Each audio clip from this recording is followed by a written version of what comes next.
And there are times in mindfulness practice where a little inspiration can be quite helpful.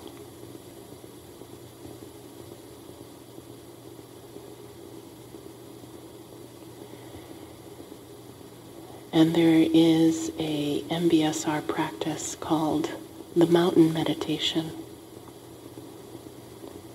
which is designed to help us with the figuring out process. How do I come back again and again to this very moment? It's a very deep question. During this semester, I've mentioned the concept of koans, questions that, in a Zen tradition, there are usually an answer, and yet in our more Western concepts of looking at koans, just sitting with the question without reaching for any answer can be quite inspiring. How do I sit with this? How do I sit with this too?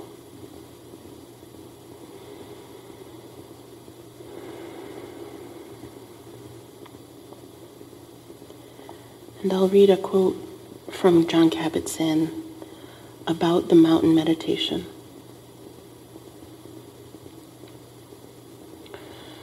When it comes to meditation, mountains have a lot to teach, having archetypal significance in all cultures.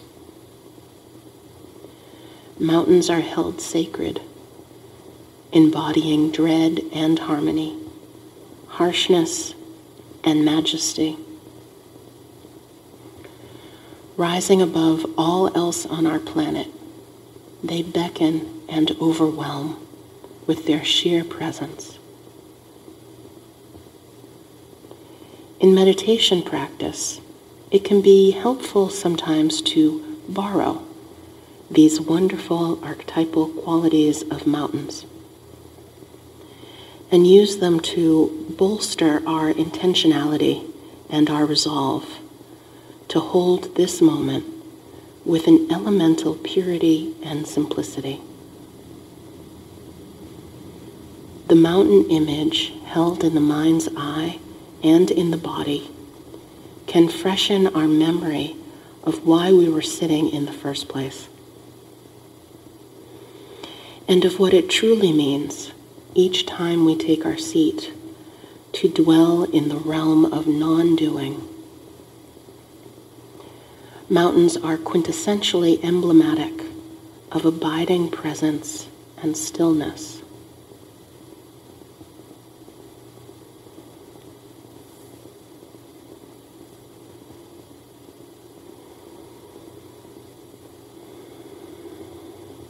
And right now, in your very own practice, you might be doing your own thing.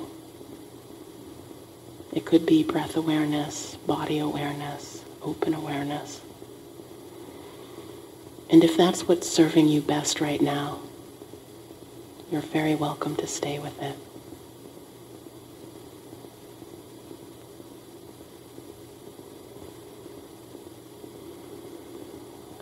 And I will be leading the mountain meditation. And you can engage with it and play with it in whatever way works best for your practice in the moment.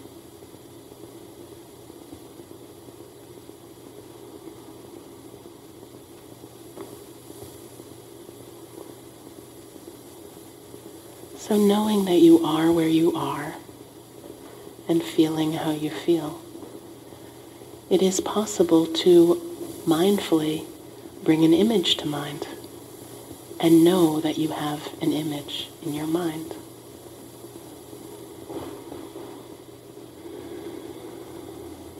So if you're doing the mountain meditation, starting with bringing to mind an image of a mountain, probably one that you like or enjoy. So it could be a real mountain where you have been, and so you might be bringing to mind memories of that mountain when you've hiked it or been there in some way. It's also possible to use the image of a mountain that doesn't exist, such as Mount Olympus.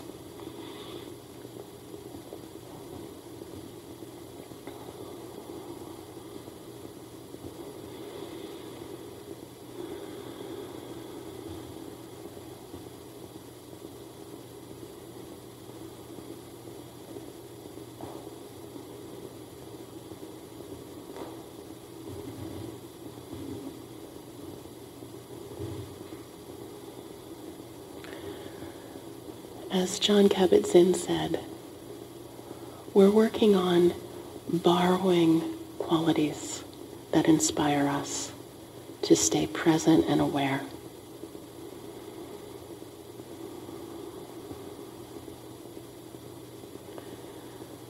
So bringing to mind your mountain and seeing if there's a way to awaken mountain-like qualities inside yourself in this very moment.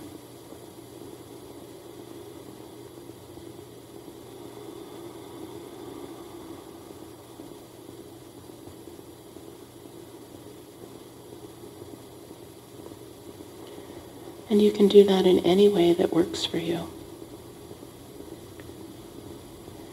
Yet as a mindfulness meditation, the intention is not necessarily to get lost on the mountain somehow or escape to the mountain.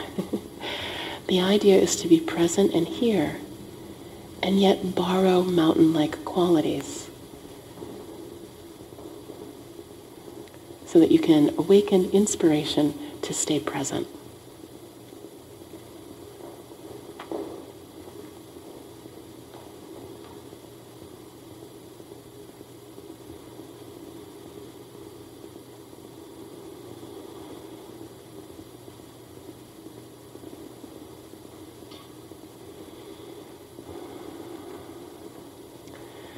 So in a cycle of a day, the sun rises and shines light on the eastern side of the mountain.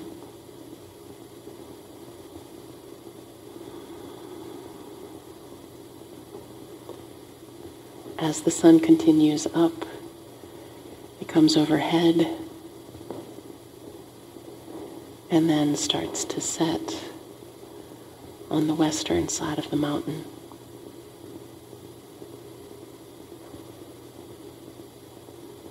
It goes under the horizon, and then there's a cycle of darkness from twilight through midnight to early morning.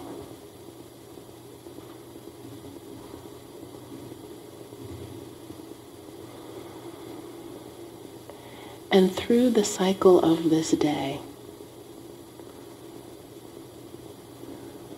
a mountain is still a mountain underneath it all.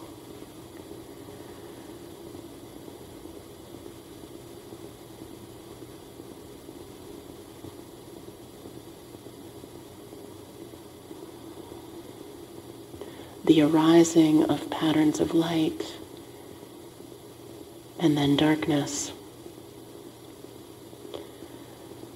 does not affect the mountainness, the stability.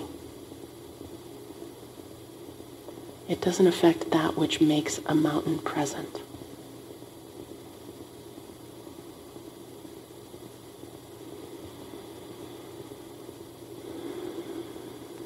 And so as we in this room are sitting here with what's true for us, the feeling of our breath, the feelings in the body, any emotions that arise and pass,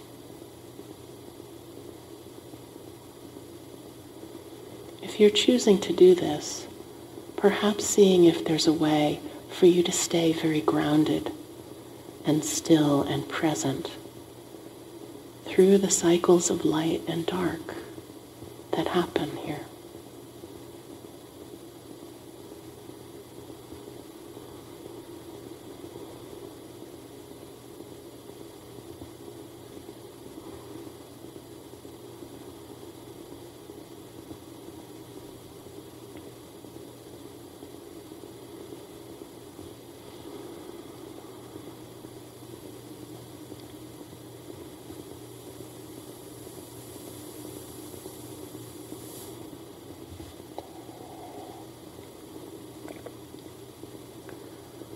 A mountain is itself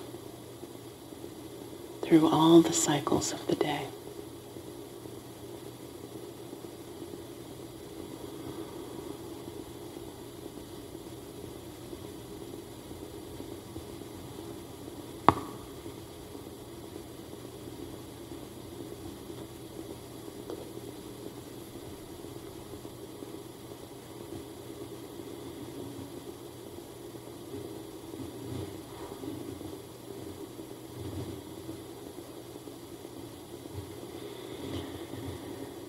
And the mountains that are here in New England at this time of year are starting a springtime. So it's still cold. There's still ice, especially at the tops of the mountains. And yet the trees are getting ready to bud.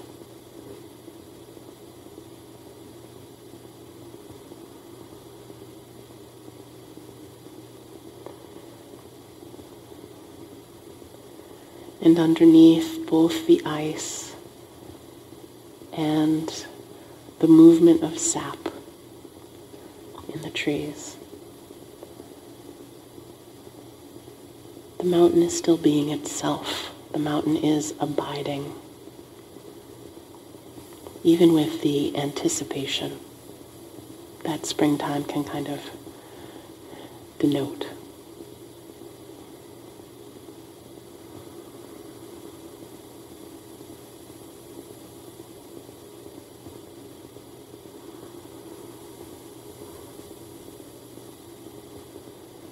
And as spring progresses, the weather will get warmer.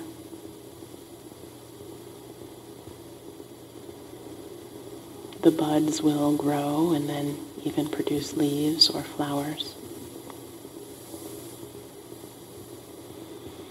And emotional qualities might go from anticipation to exuberance.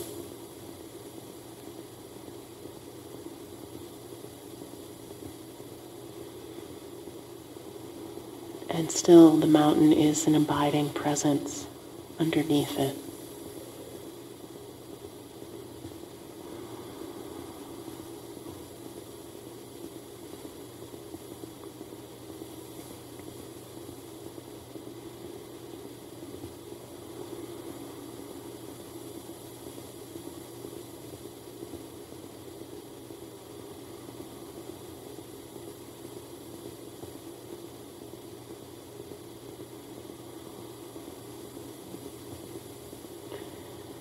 And the spring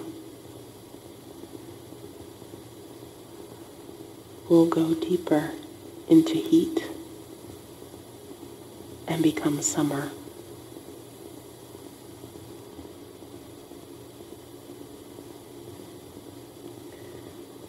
Animals will be running around.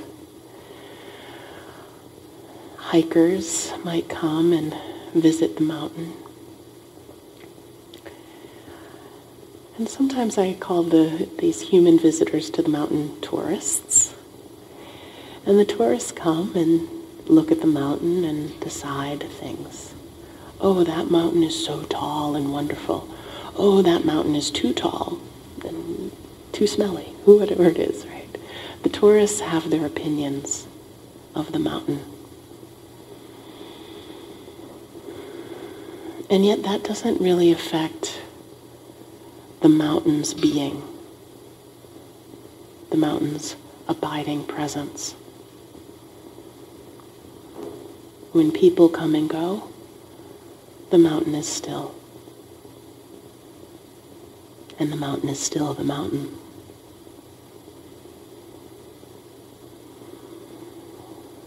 Even through all the hiking and picnicking that the humans are doing, the frolicking that the animals are doing, the flowing that the water is doing.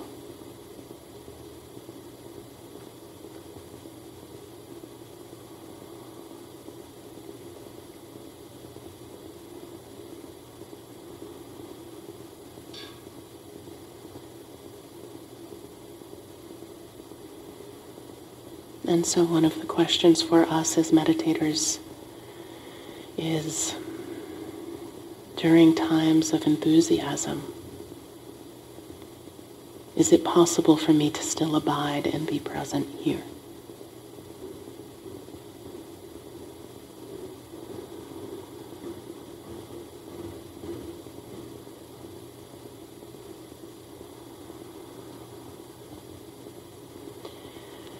And the summer deepens into itself, and things start to come to fruition.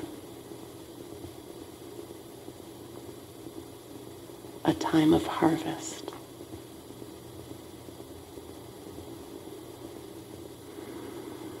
In the New England area, there's a long time of autumn that starts with first harvests.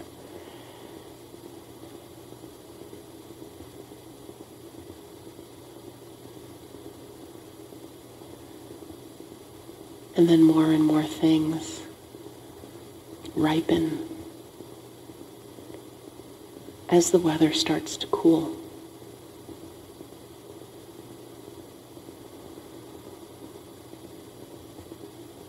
And tourists who come by have their opinion of the colors of the leaves, the flavor of the apples.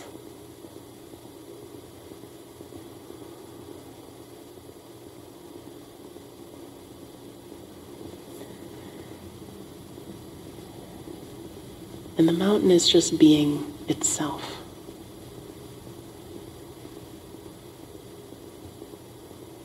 Through the coolness and the shortening of the days.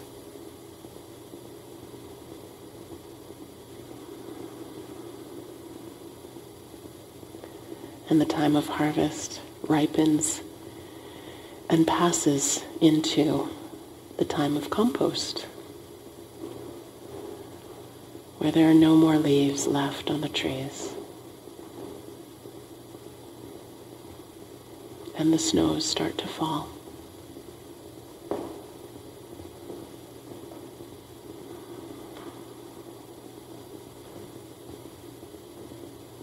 And through this time of coolness and wind,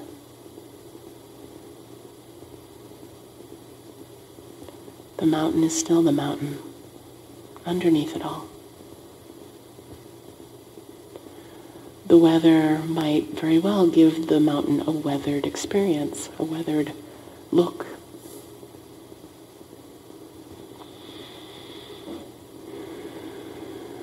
But that does not change its fundamental nature.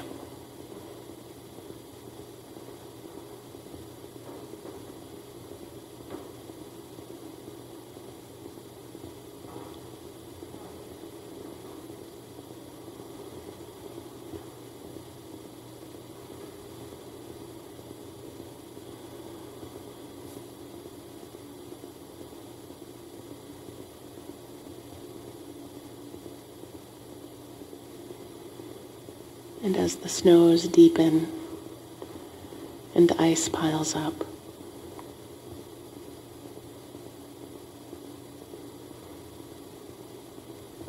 the mountain is still and present through the winter.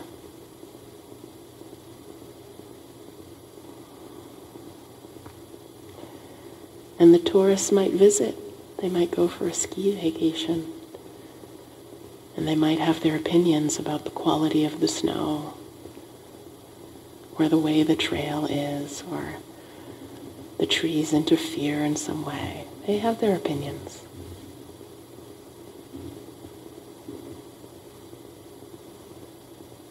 And the mountain is just the mountain, being itself, being present, abiding.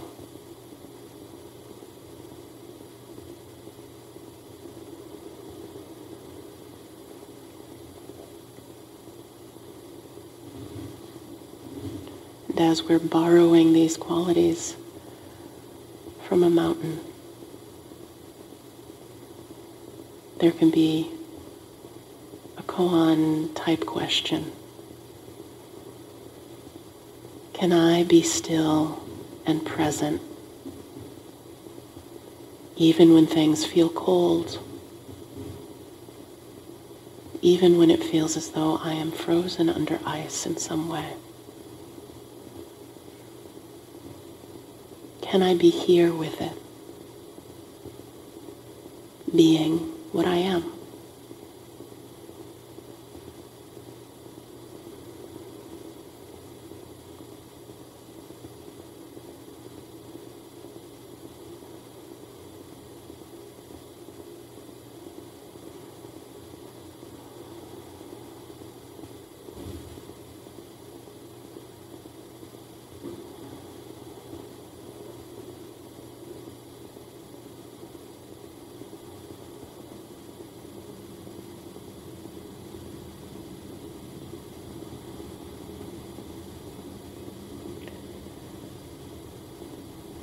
And interestingly, a time of ice or snow is not forever. It arises, it stays for a while, and then it passes away.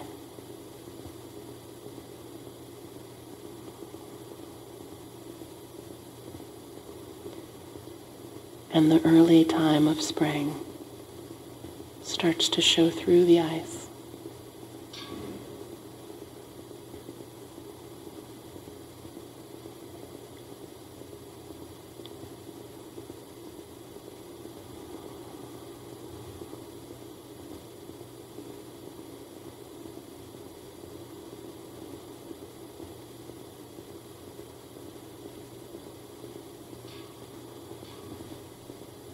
The sap starts to move in the trees once more.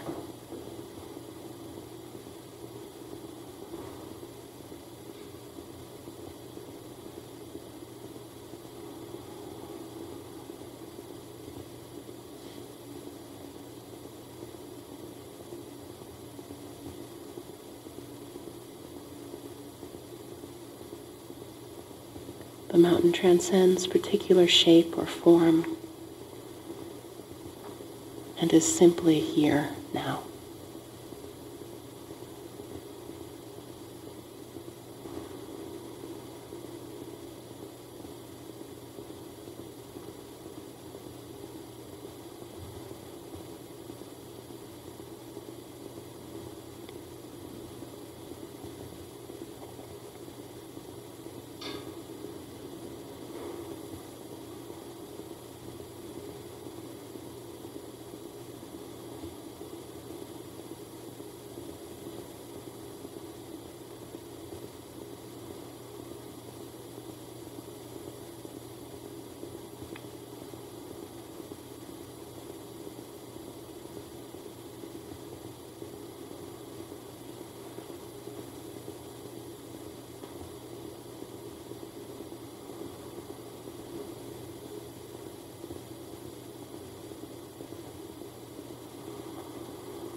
This is a poem about mountains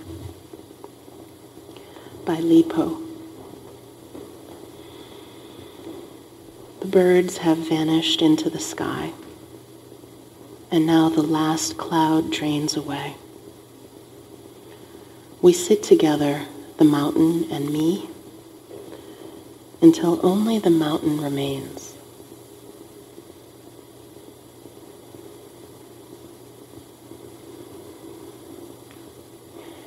And in my practice, the meaning of that poem has to do with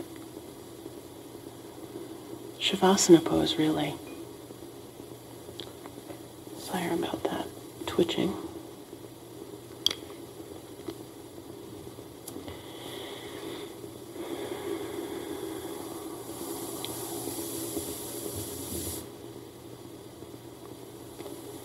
In Shavasana pose, I allow all of the racing mind to fade and awaken mountain-like qualities.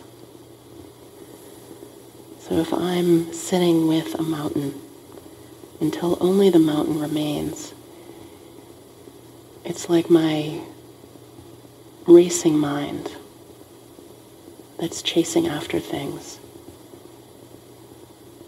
is allowed to finally rest so that only mountain-like qualities remain.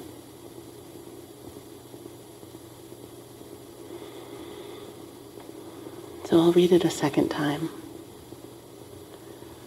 for you to engage with it in your own way. The birds have vanished into the sky, and now the last cloud drains away. We sit together, the mountain and me, until only the mountain remains.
The practice and the present moment awareness continues.